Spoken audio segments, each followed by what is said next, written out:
ఇంకొక విషయం కూడా ఇక్కడ ప్రస్తావన చేయాలి, దీనికి సంబంధం లేకపోయినా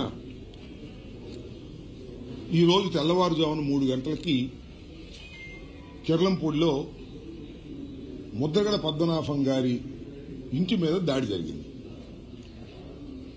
ఒక గుర్తు తెలియని వ్యక్తి, అప్పటికి గుర్తు తెలియని వ్యక్తి ఒక ట్రాక్టర్ తీసుకొచ్చి ముద్రగడ పద్మనాభం గారి ఇంటి గేటుని గుద్ది ప్రాంగణంలోకి ప్రవేశించి పోర్టికోలో ఉన్న కారుని ఈ ట్రాక్టర్తో గుద్దించి డ్యామేజ్ చేశారు.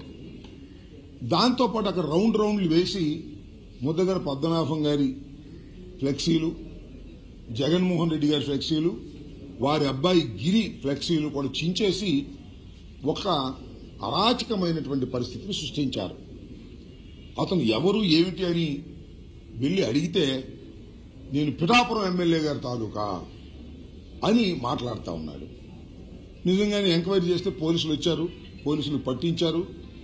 అక్కడ ఆ ఆవేశంలో 4 దెబ్బలు కూడా వేశారు అతన్ని, పోలీసులు పట్టించి చేశారు.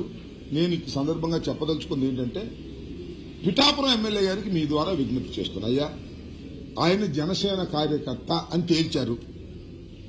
ఆయన కూడా నేను పిఠాపురం ఎమ్మెల్యే గారి తాలూకా అని చెప్తున్నారు.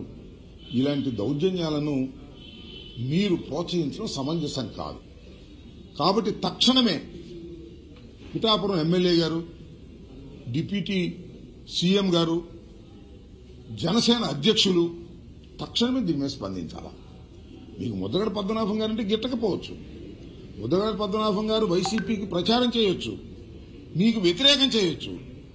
అయితే ఇలా జనసేనకు సంబంధించినటువంటి వ్యక్తులు ఇంటి మీద దాడి చేయటాన్ని మీరు ఖండించకపోతే ఈ ప్రజాస్వామ్యంలో మీరు దౌర్జన్యాలను ప్రోత్సహించేటటువంటి వ్యక్తిగా ముద్రపడేటువంటి అవకాశం ఉంది. తక్షణమే డిప్యూటీ సీఎం గారు, జనసేన అధ్యక్షులు దీని మీద నోరు విప్పి చెప్పవలసినటువంటి అవసరం ఉందని ఈ సందర్భంగా నేను చెప్పదలుచుకున్నాను. ఇలాంటి సంఘటనలను ప్రజాస్వామ్యంలో అందరూ ఖండించాలి. నివాసాల మీదకి వెళ్లి దాడులు చేసేటటువంటి పరిస్థితి ఇవాళ మీరు కల్పిస్తున్నారు.